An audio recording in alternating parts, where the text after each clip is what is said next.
Good evening and welcome to the live stream of the podcast. I am very excited this Friday evening because we have an amazing guest who's been here before, who has a hit travel show on PBS. And he's joining us. We're going to talk about a lot of interesting things about his life, about his travels, about his experiences around the world. I want to welcome the one and only Ernest White II of the hit show Fly Brother. Ernest, welcome to the live stream. Hey, Rob, thank you so much for having me again. I really appreciate it. I love chatting with you, and I thank you and your audience for allowing me to share some of my stories. Thank you so much. Yeah, I mean, you get to travel around the world. That sounds like a dream, right? Like the dream job. How did that come about? Like, how did you decide you wanted to travel, and how did you decide that you wanted to bring an audience with you along Mm. on these travels? Well, that's a good question, man. And I'll try to give you the tweet version, but it really is almost like the tweet version of my whole life. I was always into geography. I was always into cultures, languages, and flags and national costumes and all that kind of stuff. And when I was very, very young, I used to collect a lot of travel and tourism materials as a kid, maps and that kind of thing. And eventually, when I was like 16 years old, I ended up doing a study abroad to Sweden. I'm originally from Jacksonville, Florida, which was not the most multicultural place in the world when I was growing up. Still, it was very much black and white. Yes, there were some other folks from different places, but not to the level that you would see in like New York and many other cosmopolitan cities. And so for me, if I wanted to really kind of get that global experience, I had to find a way to travel. And so it was always in me. I was always an aviation geek as well. I loved timetables and flight maps and that kind of thing, airline magazines. And so I left when I was 16, did a study abroad in Sweden. After that, I went to, in college, I was studying at Florida A&M University, which is an HBCU in Florida. And they had an exchange program in the Dominican Republic. And so I went to the Dominican Republic when I was a senior. And so that's kind of how things got started. That travel bug was stoked in me, and it helped that my parents were teachers. So, my obsessions, they kind of supported and I was also a nerd. So all of that kind of helped get me into a traveling mood. And eventually I would find like little, sale fairs, and this is back in like the late 90s, early 2000s. So you really had to like sign up for mailing lists at the airline. It was when you wanted to know like what a cheap flight was for you. And so not like now where you can get just a lot of intel from all over the place. You had to know where to look. But either way, I mean, I just really, if I found something that was affordable, I would go. Sometimes I use my student loan money to go on a trip. And eventually, I moved outside of the United States after I finished graduate school. I was living in DC at the time, a very cosmopolitan place. And I would always kind of go out and just go to different embassy events and cultural centers and that kind of thing. And when I had the opportunity, I moved to Colombia and was teaching English and social sciences on the university and high school levels. And while I was there, I started a blog called Fly Brother. And it was all about inspiring, encouraging people in general, Americans in general, but very specifically Black Americans to do more international travel. And I'm talking about like 2005 to about 2009. At the time, there weren't very many people of color that were guidebook authors, travel guidebook authors. You didn't see a lot of media in the space written by people of color. You did see it was mostly Black women that were doing a lot of the travel writing and blogging at the time. So I was one of a handful of Black men that were doing it. And yeah, I mean, it was just telling about my experiences, what was going on, not only as a traveler, but also as an expat, which are two different things. They're related, but it's not the same. Going to a place for a weekend and moving to a place, that's not the same. And so, I talked about my experiences, and eventually I moved into full-time journalism with the help of the blog. Actually, that was kind of worked as my clip book, if you will. I became and one of the section editors at Time Out magazine in Sao Paulo, Brazil. So I lived there for a while working for Time Out. And around that time, a good friend of mine from college reached out to me and he said, "Man, listen, I'm co-owner of a new startup cable network, and we want to commission you to do a travel show." And I was like, "Commission me to do a travel show? You mean television?" He was like, "Yeah. You got a great voice. You got a great, you got a lot of stories, blah, blah, blah. You've been everywhere. We think you'd be good." You got a great look. Well, yeah, he didn't say that, but and thank you. And it's no bread, so it ain't easy. Yeah. But I was So he I wanted was you to like, do this for free? well, so yes, see, here's the thing. He Okay. said, Huh. "We can't pay you, but we can teach you all about the ins and outs, how to bring in advertising, we'll work with you. It'll be a non-exclusive agreement. So if you do end up selling it, you don't have to worry about that." So and this was a good friend of mine. This wasn't someone that was trying to like pull the wool over my eyes or anything. But he saw something I didn't see. And I said, "No, I'm not doing it. I write literature."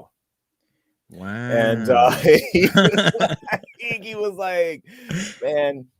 And so I, for a while, for a good year or so, like I resisted it, but every other door in my life closed, man. Every other thing until it ended up being the only thing that I could do was to lean into it. And so I eventually relented. And at that point, I had worked going from part-time to full-time journalist for about 15 years. And so I had a community of fellow writers and folks in the travel and tourism industry. And so eventually when I was like, all right, well, let's figure something out. The question was what my niche would be, and at the time, this is maybe 2000, I don't know, 16, 17. We're talking, Anthony Bourdain was the pinnacle of travel, and certainly travel related to food. And I mean, I eat definitely, but I'm no like gourmand. I'm not an Epicurean. I'm not going to sit there and take a photo of my food. I'm going to eat my food. So that wouldn't have been authentic to try to like make it about food. So it was like, what thing is most resonant with me? What is very much something that I always take away with me when I travel? And that is connection and friendship and the ability to really engage with people, go deep with people, humanize with people. And then we've got the technology in our hands to remain in contact with those people, and so that's what I wanted. That's what I felt like Fly Brother was all about, about being, as you're a fly brother, you're traveling and you're looking cool and fly and all that kind of stuff. But a lot of that is how you engage with people. And there's the brotherhood aspect of it, if you will, brotherhood and sisterhood. And so that is kind of what I felt like was the main driver for the type of show that I felt would be most authentic to me. And so I was able to engage. I started having conversations. I knew nothing about business, not a thing. And so I started like having conversations with people. I was able to secure a little bit of seed funding, about $10,000 from a group of lady doctors who were investing in projects like this. I pitched them. I asked them for 50. They gave me 10. So thank you for the 10. It got me just far enough to not be able to quit. So basically, once that got started, I was able to engage with my community of destination partners and people that work in like the tourism boards and the convention and visitors bureaus, and they would host us. So that cut a lot of the costs down. And so that was kind of how things got started. And while we were in the midst of filming the first season, that startup network that my friend was co-owner of went dark. They went out of business. They ran out of money and went out of business. And so we were a cart with no horse for a little while. However, just the strength of connection, the strength of networking, the strength of your community, I was able to, just through a series of conversations with people, I was connected with Michela Malozzi, who has become a friend of mine. She has another travel series on PBS called Bare Feet with Michela Malozzi. And she was like, let me connect you with some people. Have you ever thought about public television? And I was like, no, I hadn't thought about it at all. I didn't really realize that it was accessible like that. And so she connected me with some other people, and we were able to work with our presenting station, Northern California Public Media, out in the San Francisco Bay Area, and they hooked us up with the PBS system. And so that's how we have our show out right now, with the help of Michaela Malozzi and Dr. Yvette McQueen and the Dawa Angels Investment Group, and my other investor, Denise Barreto. So, just wanted to give them shouts, because I've not been able to do it if not for them. Dr. Mary Fleming and a whole rack of other people who've been supportive, my family included. I have to say that because they will crucify me. So, like, you gave us a quick overview, but was it a long path to this? Like, oof, man, yes. And when you said no, like, thinking back to when you said no to your friend initially, when he came to you with this idea, was that a mistake? Was that the right move at that time? Man, so I'm a believer that there are no mistakes. And I say that because I wasn't ready at the time. I had to lean into it. It couldn't be something that I was dragged into. Even though I was dragged into it by the universe. Interesting. But yeah, I won't say it's a mistake, because I wasn't cooked yet. I was still in the oven. I was still baking. I was still, it's pulling things out of it, trying to eat them cookies too early, So had you said yes, would that have been a mistake? Nope. No. Because it would have been the right thing for the moment. Had I said yes, it would have been exactly what it was supposed to have been. And there was a lot of professional growth, development, personal growth and development that happened between the time that I said no and the time that I eventually said yes. And now, where I'm actually enjoying it, where I've actually leaned into it, where I found the wonder, the magic, the joy of it. For a while, I hated it. I was like, I don't want to be doing this. I've never fancied myself to be a camera presence. I mean, listen, I was like 360 pounds when I graduated high school. So I didn't see myself as okay, I got long eyelashes. You know what I mean? Like that. So what? I just never really looked at myself as someone that was desirous of being in front of people, because that would mean vulnerability. Now, at the same time, there's a lot of in me a lot of performative kinds of, like, I'm a performer. I always have been. So there's that part too, and when I look back, I realize I've always had these things in me that make me a good storyteller, a good visual storyteller. And so it's looking at them as gifts, not as burdens. Yeah. So very few, I'm sorry, very interesting things about all that you just said. Sure, Rob. So you said it wouldn't have been a mistake if you had said yes, and when you said no, it wasn't a mistake either. That's very interesting, because most people feel like that was an opportunity that maybe got away, thinking back, or the other way around, it would have been a mistake. And to you, it would have been either, yes. Which is super interesting, because sometimes people, let's say like at a corporate job, won't take a promotion because they feel maybe they're not ready for it. And then down the line, they're like, I should have taken it because maybe it would have changed my financial situation, or the other way around. But I really like that philosophy that whether you did it or not, it would have been the right thing at that moment. Correct. And people We're always only ever doing the best we can do, man. I'm sorry, I didn't mean to interrupt you, Rob. No. I think it's looking at different situations with that philosophy takes a weight off you. 100%. It takes the yoke of perfectionism off of you, and I had to do that early on with filming anyway. I mean, I had some muffin top going on there, and I had to just be okay with that. I had to be okay with sometimes not looking the freshest, like, having not looking like I slept a full 8 hours, but having to film anyway and having to do a lot of smiling So you don't And maybe not feeling notice like it. smiling.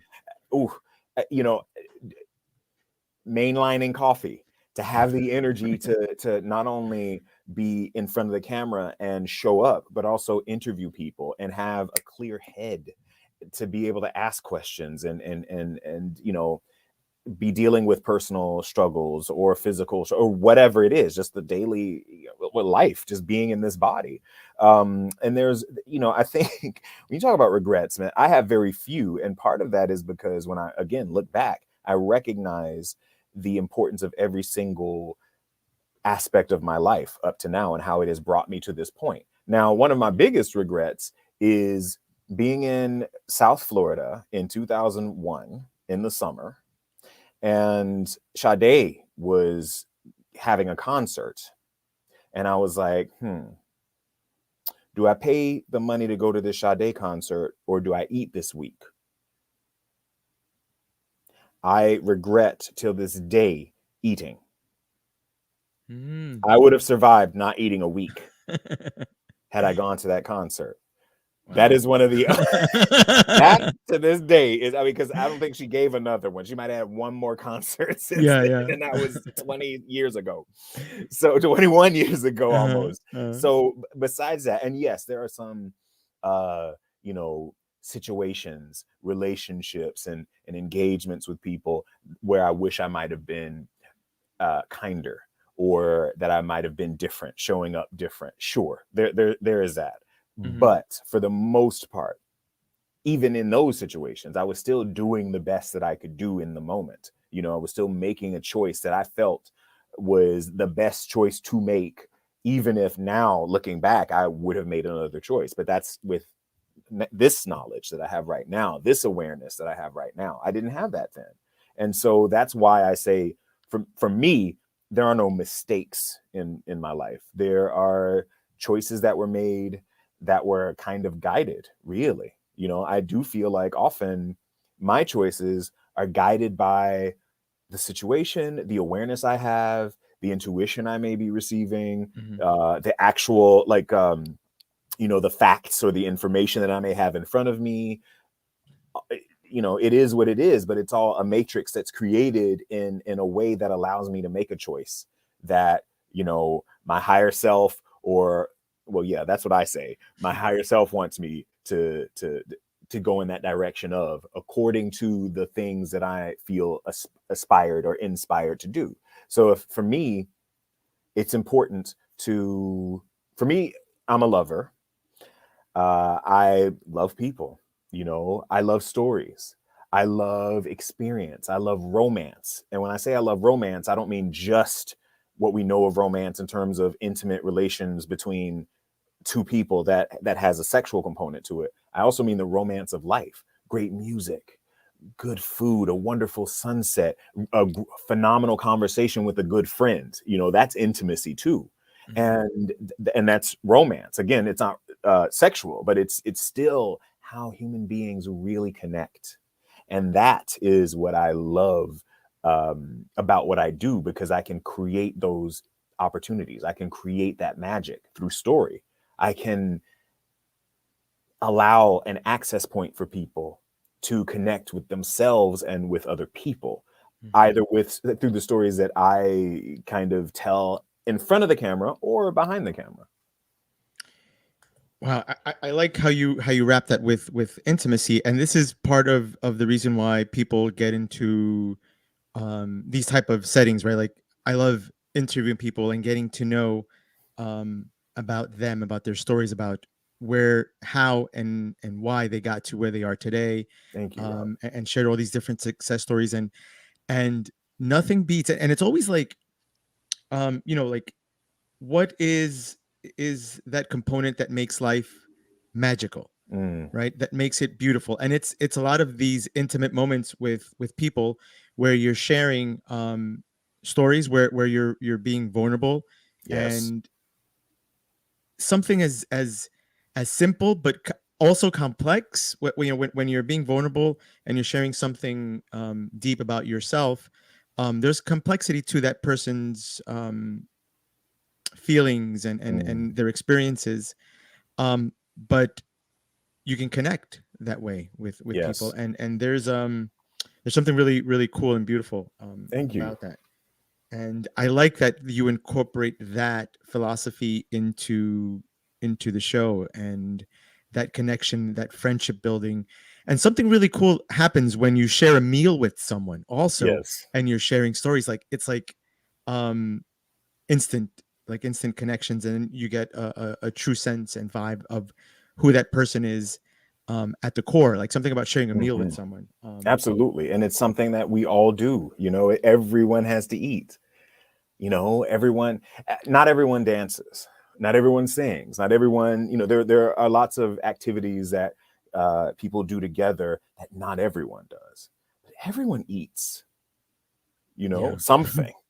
Yeah. And so, and I think, you hit it on the head, and that's really like it gets to the core of it. And that is why Anthony Bourdain was able to really, really touch on our shared humanity. He really, and he's not the only person to do this on camera or off, but I think he's just someone in our culture recently that we can look to in terms of his ability to really go deep. And I think that has a lot to do with him having come from the culinary world, having Mhm. come from the world of provision and sustenance, you Mhm. know?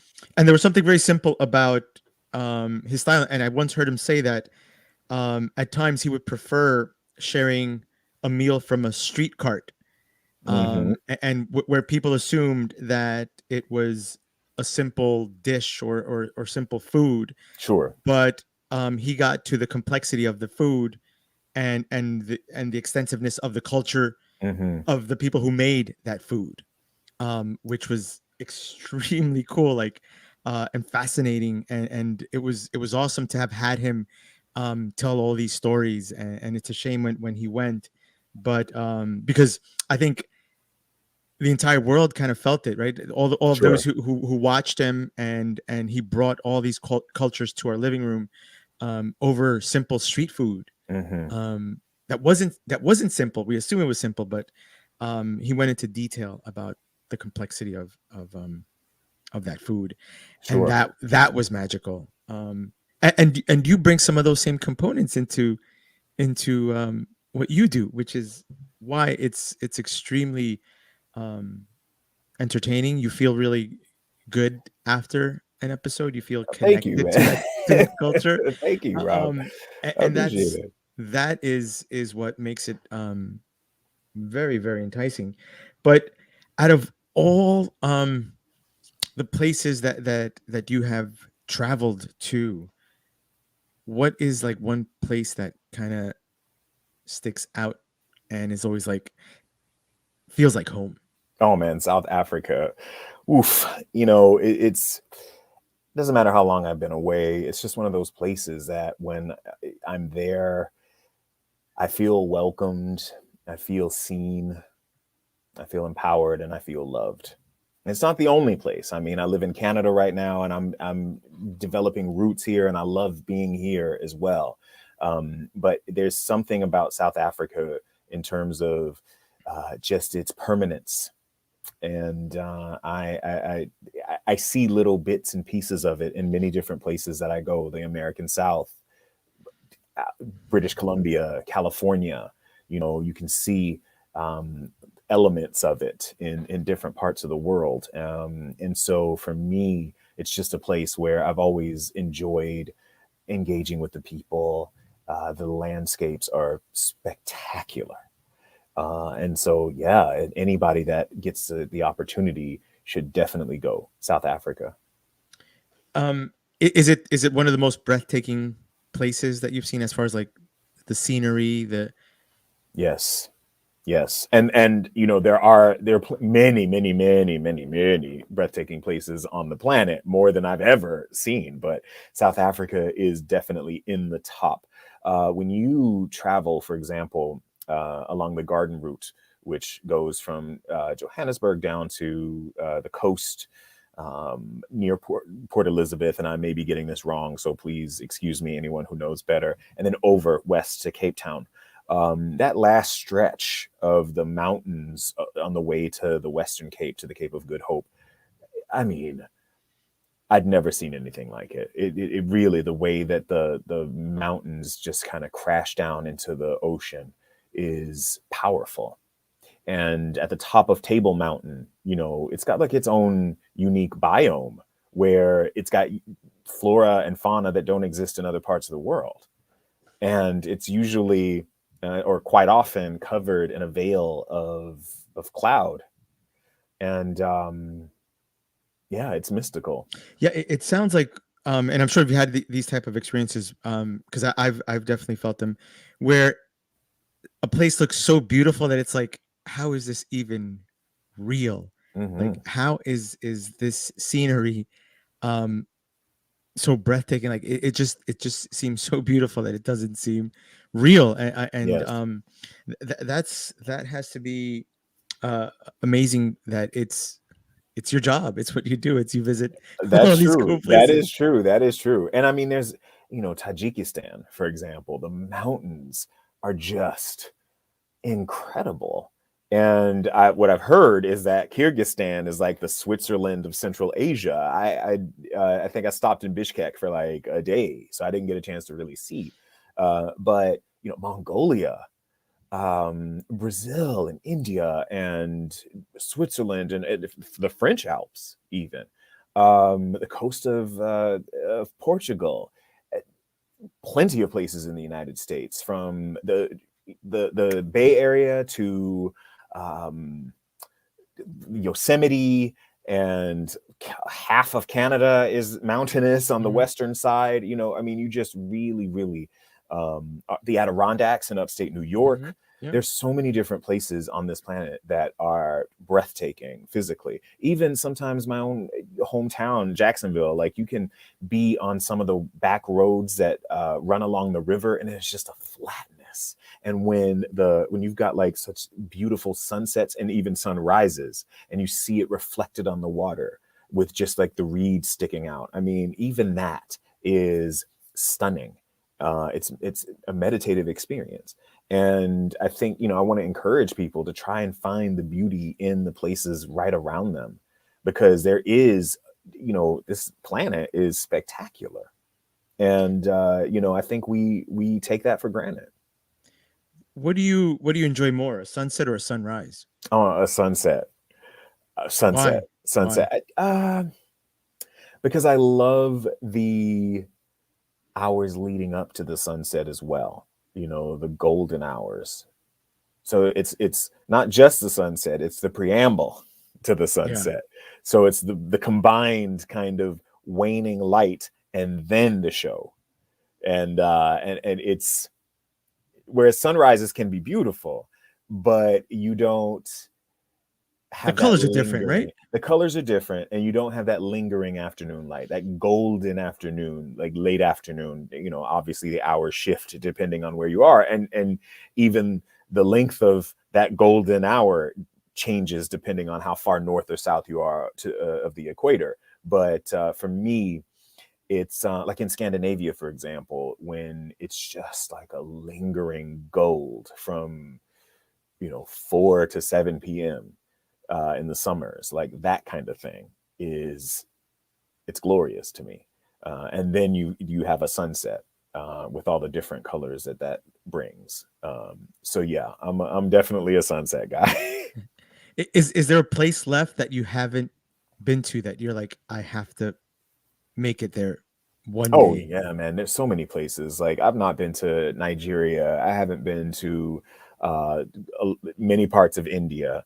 I've never been to um, Vietnam and Laos. I've never been to Oaxaca Wow. or Guadalajara. You know, I've never been to Buenos Aires.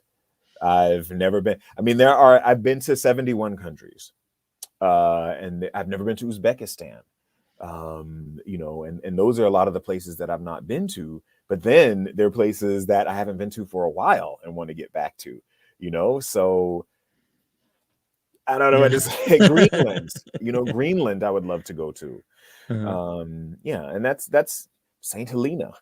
Yeah, If man. you had to pick one, like, the next opportunity that I can just go for fun, I have to go here. Oh man, that's tough. That's a tough one. I gotta pass on that one. But I can't.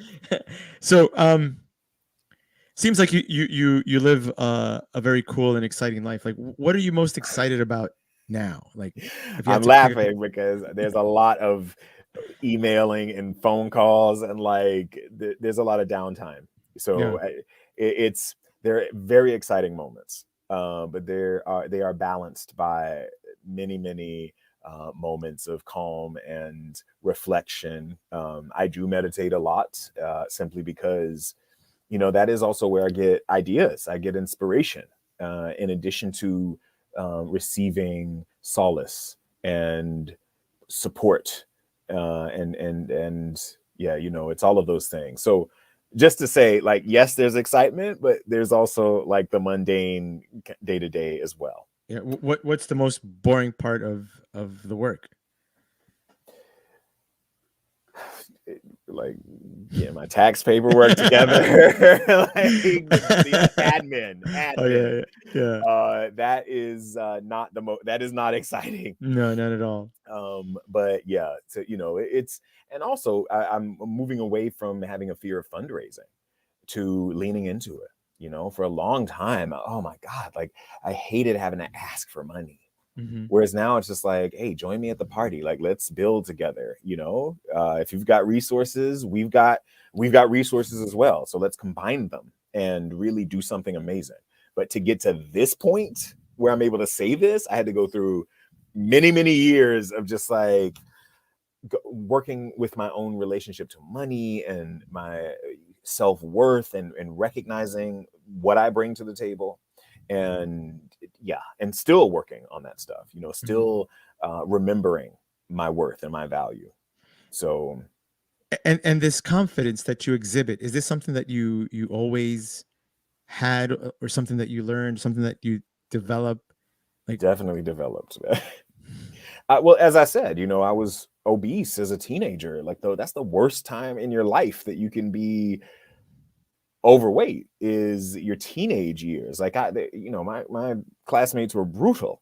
So I definitely had to work through a lot of stuff, in terms of just confidence. I mean, yeah, there were certain gifts that I had in terms of relative intelligence and articulateness, and a high level of formal education. And I was raised by people who didn't tolerate mumbling, and they didn't tolerate you not opening your mouth and speaking, and being polite and engaging, and that kind of thing.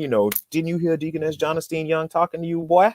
Like that kind of. And so that, yeah. that some people may see that as, oh, don't do that. But, honestly, like, that's what got me to a place of being able to engage with people and have connection and conversation. And I appreciate that. I grew up with parents who were firm, fair, and consistent, very loving, but also they didn't tolerate a lot of foolishness. Mm-hmm. And that I appreciate as an adult, because it means I'm able to show up. Mm-hmm. And so, those things I was able to lean into. And the more I leaned into them, and the more I recognized that they were gifts given to me to give to others, and that I do have value and worth, and that those are not tied to the transitory trappings of what we think success looks like, even weight loss, all of that stuff. I mean, it's nice, but it's not the essence of who we are. Mm-hmm. And so the more I recognized that, the more I was able to stand in confidence. Mm-hmm. And some people do see that as arrogance. And I mean, that they have to own that. You know what I mean? Like, I can't, Yeah. that has nothing to do with me. My assertion is no one's negation. We are Mm-hmm. all stars. And I'm not going to dim myself anymore. I used to a lot. I won't anymore, to make other people feel good, because you should be shining like me. Shine. Mm-hmm. So that I'm saying that to say I've had to deal with people's triggers, where they've not been able to, unfortunately, be aligned with a recognition of who they are. So therefore, they see the confidence that has been a hard one, long time coming confidence, as something threatening to them. And bless them, you know, they'll be all right. They'll figure it out. I had to figure it out. Yeah, yeah. So if you could look back and talk to Ernest of those years, when you were, you said you were obese, you were overweight, and you could look back at that Ernest and how he was feeling then, Mm. how you're feeling now. What could you tell him? What would you tell him when he's feeling down and not, maybe not confident about himself? If you could talk to him, what would you say to him? That he was never unloved. Well, I'll just say it. You were never unloved. There is nothing wrong. You are never making a mistake. Wow. It's all good. Wow. So, did you ever imagine back then that you would be doing what you're doing now? Oh no, no. I always saw myself as like a writer and a professor, an author and a professor. And maybe that, if I were born in 1907 instead of 1977 or maybe 1877, I would have been that. But that was not the direction that my life took me. And now and I have been a professor. But the writer part, like I've had articles published and that kind of thing, but I never had a book published. And I am actually in the process. And you asked me earlier, I didn't really answer, which is what I'm most excited about. So I am the founder and CEO of Presidio Pictures, which is a film, television, and digital media studio focusing on BIPOC, LGBTQ plus, and over 60 senior elder narratives. And the focus is on intelligent, diverse, empowering entertainment. And we're working on a few projects now, scripted and unscripted. And one of the things that I'm excited about is the seeds that we're planting to produce a scripted series based on my unpublished novel that almost they had a close but no cigar moment with Random House a few years ago. Well, not a few, more than a few years ago. And so but I always wrote cinematically. I always would see the story in my mind as if it were a film. Well, now I don't have to write the book. I can just go ahead and go straight to film. And that's that is exciting. It is doing the thing that I wanted to do, but at like a much bigger, more impactful level. And that's something I never would have imagined. Would you ever consider writing a book, a novel? Like, is Oh that yeah, something sure. definitely that's going to happen? Probably. I mean, my first love is literature. I got my MFA in creative writing from American University in Washington, D.C. So the focus was on fiction. That was my concentration. So to say that I would never write a book, I probably will. But at the moment, the focus is on the film and television. And I think a lot of that has to do with the fact that you can reach a bigger audience. Visibility is important. And people are reading less than they used to. Which is all fine. It's the way the world goes. However, I don't see why there should be a limitation. I can do both. And anybody can, and I say this to say none of this is because, I'm special. Like, I'm not. I'm not. Yeah. Yeah. And listen, I have driven Lyft. I have lifted suitcases at an airport. I have worked at McDonald's. There's no like, you had all this. No, I didn't have any of it. I did have loving parents. I did have a 2-parent household, and we grew up middle class, but and those are privileges.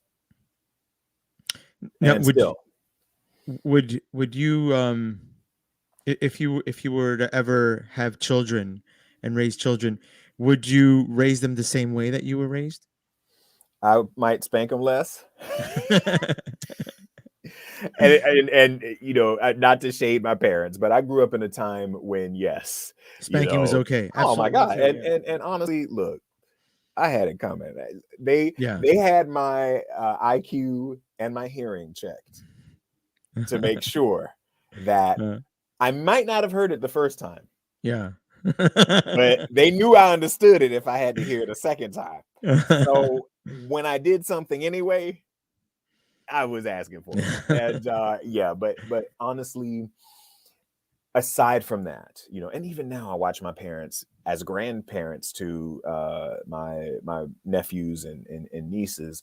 And I mean, they have totally mellowed out and at the same time are still very much guardians of just service and of community and of love and responsibility. And that's what, even those spankings taught me, responsibility.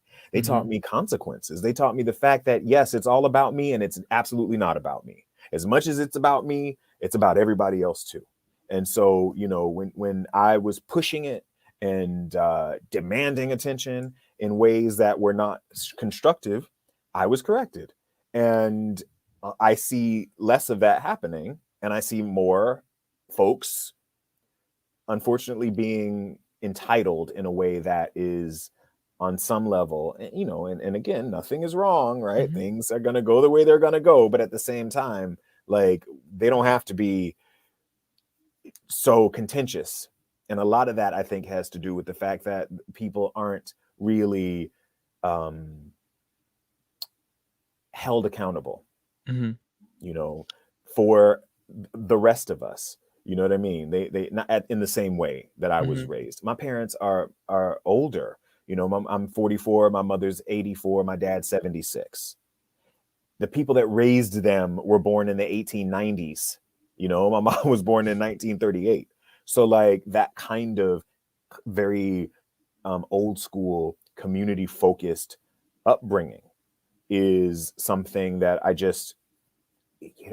the older I get, the more I value that. And the more that I engage with people, the more I really appreciate those values that were instilled in me, you know. And one of my favorite lines from the musical Oklahoma: I don't say I'm no better than anybody else, but I'll be darned if I ain't just as good. And that kind of thing, when you're taught that we all matter and that we have a responsibility to each other, you recognize your own value in that. And that is something that I can definitely attribute to my parents and the community of elders, their friends, and my teachers, and all the other folks that were the leaders of my community back in Jacksonville when I was growing up. You know, that's, yeah, like I say what you will about growing up in a southern city, like I was raised right. So I got raisin. Yeah. So was that one of the most important things that your parents taught you, that discipline, that or what would you pick out of all these? Sounds like they are amazing people, and they obviously did a great job. Oh, thank you, man. I With love my you, parents, dude. They like are what was the hilarious most now that we're valuable adults. lesson that they taught you? Responsibility to myself. Responsibility. You know, that's a form of love. That is love. That's self-love. Responsibility. Just recognize, like, you take care of yourself. If you're taking care of yourself, then you'll help take care of other people. You know what I mean? Like, when I say taking care of myself, I don't mean to do something in a way that like it's just what is most in alignment with who I'm trying to be as a person. You know, like, is it pushing somebody down to get to the front of the line? Or is it just recognizing that sometimes I'm in the front of the line and other times I'm in the back of the line? And that's okay. You know, is it just recognizing, like, hey, like, you know, let's find the joy. You know, it's acknowledging that there's craziness and we can work together to rectify this craziness, and we can find some joy as we're doing it. You know, that's kind of, and I know it sounds like I'm speaking generally, but I'm speaking specifically, you know, about racism, about homophobia, about classism, about xenophobia, about ageism and ableism and all the other isms, you know, misogyny. That's you know, those things can be dealt with when we first take responsibility for ourselves, you know, and then also like clean up your room, you know. Not okay, you're not like gonna get a spanking if you don't clean it up 1 day or 2 days or 3 days, but I mean, like, pick up after yourself. Like, I mean, that kind of the basics, you know, Sure. don't throw your Sure. trash on the street. Right. Find a trash can, hold Right. on to it Yeah. until you find like those basic things, man. Say, good morning, Yeah. please, thank you. Those things go I'm a sorry. long way, and they're simple, but they go a long way. Exactly. And that's responsibility. That's taking responsibility. You know, it's recognizing again that we are each other. Mhm. There's no escaping that. There's no getting away from it. And Mhm. so when you're taking care of yourself, you're able to offer a wonderfully well cared for self to other people. Mhm. Yeah, and you mentioned before, being raised in the South, and the South always has had this reputation of people being people of faith, people Oh yeah, of yes, yes. religion, and of beliefs. Did you ever feel that maybe those old school beliefs might have limited um, potential or how you viewed life, or was it ever, because there's a lot of positive to those to faith, that there's a lot of positive things that come about religious teachings, right, where Sure. care for your neighbor, care for the sick, care for the elderly, care for those that don't have what you have. But did those beliefs ever feel like they were limiting you or your potential in any way when you got out there? In my particular household, no. I was raised in church like everybody else in the South because it really is like you hit the nail on the head. It's very cultural. You know, it's like the Catholic Church in many other parts of the world. I mean, Oh. it's just you go because everybody's been going, you know, Mhm. and so there is that aspect of it. That's true. But I didn't have that kind of deep spiritual connection. I went because we went, you know, and so I didn't grow up in a zealotous household. My mother is a believer. She always has been a believer, and it is what I've seen over the course of my 44 years. It's been her bedrock, her foundation, her anchor to be of service to herself and to the community. However, when it comes to like, you know, there been, let's say, homophobic sentiment or any other kind of um it wasn't so strong that it was limiting to my life in a way that kind of hampered me that I can be aware of. So when I think about it, yeah, was it in the water? Sure. Um, I guess I'm gay, and there was kind of like a don't ask, don't tell for many years in my household. You know, much better than my parents being actively homophobic, for example. Mhm. They were not that. And then when I got to a point of bringing people home to meet my parents, I was nervous that they might be coolly polite. They weren't. They were very welcoming. They were surprisingly, and it was surprising not because I had any example of their behavior to indicate otherwise. I just hadn't seen it. You know, there was I was like the first in my family to do that. You get what I'm saying? And Yeah, but so did you ever have to openly tell them, "Mom, Dad, I'm gay"? Like, did you ever yes, have I to do that? did. Yeah. I mean, you Was know, that again, difficult? Were you yeah, a little. I'm a Gen Xer, man. Like we ain't have no RuPaul's Drag Race. We didn't have like Ellen wasn't out yet. So yeah, it was challenging in a sense. were you afraid to tell them? A little, sure. You don't want to be rejected, I suppose. Mhm. Um I mean, I did lie. Said I was, the buy now, gay later. Yeah, But which is very common, right? of But course it is. You want yeah, to ease them because into it. right. No, I wasn't dating women, so it wasn't like I was. Man, I honestly, when I was 4 years old, I knew, and so I didn't know what that meant, but I Right. knew. Sure.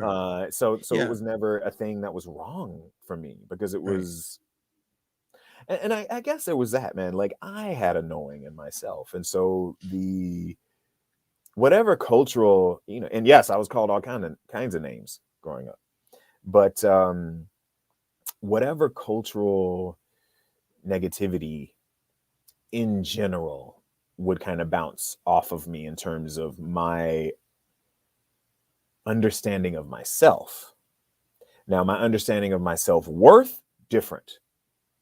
Because while I knew that there was nothing wrong with me in terms of the way that I was oriented, I did take that on, all of those names, all that is in terms of self-esteem, damage to my self-esteem. I mean, there were adults that would make fun of me when I was like 4, 5, 6, 7 years old. So yeah, it wasn't, but there were also other adults that would always shield me. And honestly, when you talk to like most gay boys that grow up, there's always like a grandma or an auntie or a sister or even the mom who makes sure that nobody's hurting their baby. So, and that goes back to, beginning of time, because we've always been here, Sure. and there's always been a knowing, right? Yeah. And in that regard, I would say, even if my parents, they dealt with it the way they dealt with it. They dealt with it with each other and on their own. They didn't put it on me. They didn't make me responsible for their feelings about my sexuality. Were they And surprised when you told them? I mean, that I don't know. Yeah. It wasn't like, I mean, my mom cried. My dad was just like, yeah, like, I didn't tell him at the same time. I told my dad many years after I told my mom. Yeah. So, yeah. It's always, it's interesting because, I hear parents, I'm a parent, and, you know, when you become She a knew. parent, She yeah, knew. yeah. When you become a parent, right? Yes. The instant that you meet that child for the first time, it's, I can't explain it, but it's like instant love, Mm-hmm. right? And when I became a parent, and I held my oldest for the first time, I'm like, the first thing that popped into my head was, I am going to love you forever, no matter what. Mm-hmm. So it's just this instinct that kicks in. Sure. That I like, those things don't even come into my mind, like, oh, I'm not gonna love this child if this child is this way or that way. It's like, Sure. I don't care. It doesn't Yeah. matter. It's like, it's not even something I have to think about. It's just like, I love this child unconditionally, and I Sure. will love him till the day I die, no matter what. Sure. So I never got that when parents, or you, I mean, you hear about it. I've never met anyone that would all of a sudden stop loving their child, or stop, because their son or their daughter is one way or the other, or Sure. it just, I don't know, that doesn't make sense to me. But you know what, man? I think that's the beauty of the times that we're living in, where where it is ridiculous for you to even conceive. It's inconceivable for you, Hmm. you know? And who's to say it would have been that way 30 years ago? Who's to say it would have been that way 50 years ago, or 70 or 100 years ago? And I'm only saying that to say it's beautiful that you're able to say that unequivocally. My, yeah, man, like, again, whatever, my mom was like, maybe it's just a phase. And she cried and stuff, and I'm just thinking like, hey, it ain't a phase, mom. I'm sorry. Like, my brother's the phaser. He goes through phases. He went through his arson phase, like, Yeah. I don't know if I don't think he went through a sexual orientation phase. My brother had bless his heart. I love him very much. He was challenged when I first tried to tell him. And he was like, what? I don't know what you're talking about. I don't know. La, la, la. I don't know what you're talking about. Bless him. It's like, I don't want to hear this. But we're super cool. And man, you know, at this age, like my family is amazing. Like we've gone through stuff, you know, but we like come together too. And that's the beauty. We can look back and say we've gone through stuff and we're still here, you know, and that's a blessing because not everybody's got that, you know, not everybody's got parents and relatives that are alive, you know, so that's a blessing and a privilege. I totally recognize that, which is why I lean into that, which is why I lean into the relationship I have with my parents and with my brother and sister, because, you know, not everybody's got that. And so I do honor them for doing the very best that they could. And I think they did a great job considering. And were they perfect? Not at all. But, you know, with all of the things that they've had to deal with through life, both of my parents grew up in segregation in the South. They, you know, again, like my dad had like a heart attack when he was 42 or something like that. And my mom has lost 2 children who've died, and you know, like that, those things, to come through that and to still be joyous and vital and active and jokey and friendly, you know, Grateful. and grateful. And also they'll get on you now if, you know, if you're not being responsible. They still got that in them, you know, and that feisty, like, you know, like all of those things. So yeah, all right. Was it their first choice that I was gay? Probably not. But that's a thing from me being born in 1977, you know, being born in 2007. They may have been completely different. Like the times are changing, that the we as humans are changing. You know, these babies that are being born are so different than what we were. And that's, you know, they're elevated. They're, you know, 2.0 beta and just, you know, evolved. Right. And that's cool. But like but that doesn't make them better or anything. It's just the way life works. It's continual expansion. And at the same time, we're still here, which means that we do have responsibilities. We do have gifts to give. And that's the beauty too of my parents. They're still giving gifts. They're still being of service, not only to, like, my mom has taught swimming at the same YMCA every summer. She taught for like 50 summers and she's still giving swimming lessons. She still volunteers. My dad does too. And like, that's the beauty of it.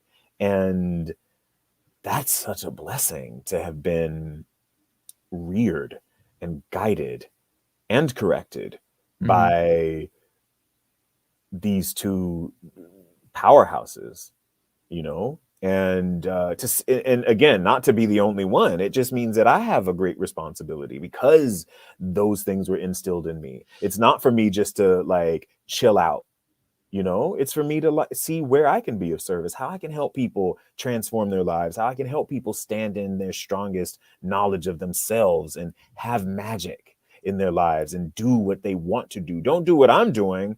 Do what you feel called to do, you know? And I'm able to kind of guide people through my own experience into doing that. And my parents are definitely, for me, a very solid part of that, a very solid part of my foundation, that I'm able to do this because of their mistakes, but also their wins, if we have to, you know, couch it in competitive terms.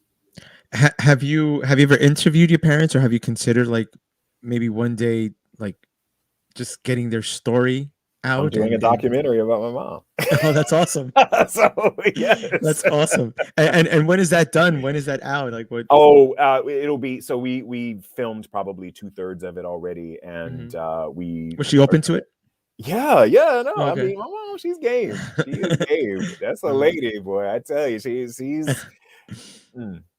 I love her. There's a lot of her in me, so you know, that's the beauty of it too. So are you more like your mom than your dad?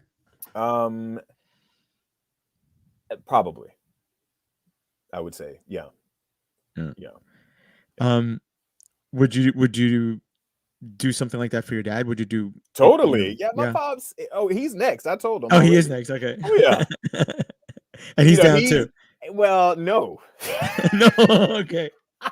He's He's gonna not. do it. He just doesn't know yet. Correct. Okay. Correct. And he's in the first one. So I'm like, all right, Pops, just saying. This is practice, because it's on you, homie. Yeah. So you're super busy with all these different things. Do you ever take time for self-care? And if you do, like what's this self-care routine or something that you do that you're like, this is not negotiable in my life? Like I have to do this no matter what because it's part of my self-care. Meditation and gym.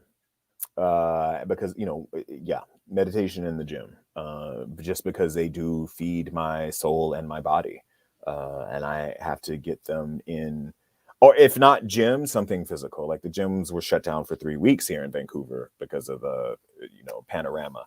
Mhm. And so you had to make do. But now that I'm back in there, I'm just like, whew, like, just getting it in. And it's exercise and discipline, because I definitely don't always feel like it.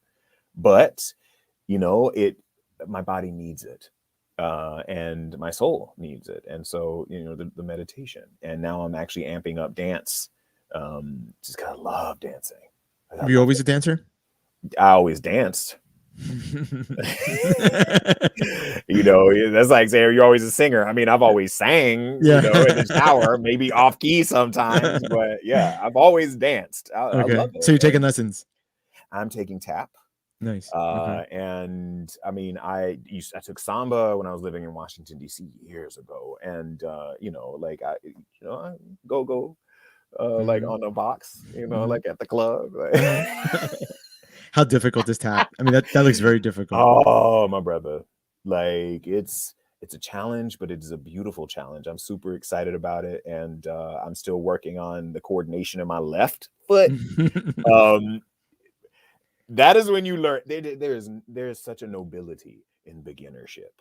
Mhm. There's such a nobility in starting from the bottom, because I promise you, I am working all through egoic, like, impatience, Uh-huh.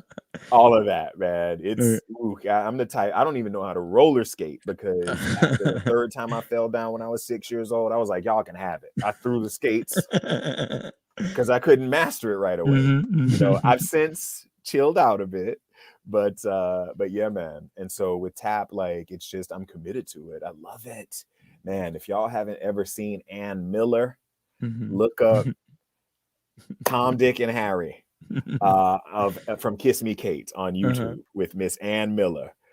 Anything that she was in, just like that, it's beauty. And Now, yeah. will there be any videos of you tap dancing on social media that we can look forward to, or Not like till is? I'm good, man. Yeah, maybe. Okay, yeah, very cool. Now, one last question, right? Like, Okay. it's it's a great life that you're living, right? With ups and Amen. downs like everyone else. Yes. But would you ever switch places with anyone? No. No. No. Yeah. Mm-mm. Very cool. Yeah, like, I wouldn't know Everything how to you've be anybody else. yeah. Excellent. If you Excellent. think tap is hard, try being somebody else. What the No, I'm good. Yeah. But I'm good. I'm Awesome. good. Now I am trying to be a wealthier me. Mhm. I'm working on that. I'm Yeah. working on, yeah, How wealthier. important is that? How important Wealth is and abundance, it's incredibly important. yeah. And I say that because it allows me to do more of what I am here to do and what I want to do. Mhm. Yeah. Yeah, like it helps me help others. It helps me give employment to some and enjoyment to others, and myself included. So yes, man, I am all about wealth, and there's enough sky for every bird. Yeah. So there's Is there a no, number that you need to reach when you're like oh, when I reach this number, I'm wealthy or I've made it? no, because obviously there's abundance in so many other ways too, not just cash. uh I've made it, right? I've made it. I'm here, you know. Now Mm-hmm. it's just a matter of calling in the resources, calling in the funds, calling in the ability to then just disperse and allocate, you Mm-hmm. know, in a way that is of service to myself and others. And I say myself first. Mm-hmm. You feel, you know, I'm not, I'm the 9,872,221st person to say that your cup has to be full first before you can fill other cups, you Mm-hmm. know. And I'm blessed to be very clear on what my mission is, and I'm here for it. I'm leaning into it, and the wealth um, helps me do that. Mm-hmm. Very nice. Very nice. Well, Ernest, that was a great way to conclude this conversation. I Thank think you, it's Rob. super important. Um, and this was, as always, a great time, a great conversation. I love this philosophy that you have on life, on this purpose, and everything that you've accomplished throughout your life is really really inspirational. And I want to thank you for being so open and sharing all these great stories about yourself. Rob, thank you, man. Again, it is always an honor and a privilege to talk with you. You got such a great, just calm. You're the eye in the storm, you know. And so, and I know you are a phenomenal father. Like you've just got that good dad energy, my Thank brother. you. I appreciate that. I'm So no trying. It's doubt, it's man. always not easy, but I try. I appreciate Sure, that. sure. No, man. And I appreciate you. Thank you again for reaching out. And I hope everyone that watches this knows that like there's nothing wrong, you know, like you want to do that thing, like do it. And yeah, it may be challenging, but like it's so worth it. Trust. Started from the bottom. That is awesome. Well, Ernest, thank you so much. We want to and invite you to make sure you follow Ernest on Instagram. And when you get a moment, please also, without a doubt, stop by www.flybrother.com. Thank you very much for hanging out with us this evening. We'll be back next Friday with another great guest. I'll see you all in the promised land.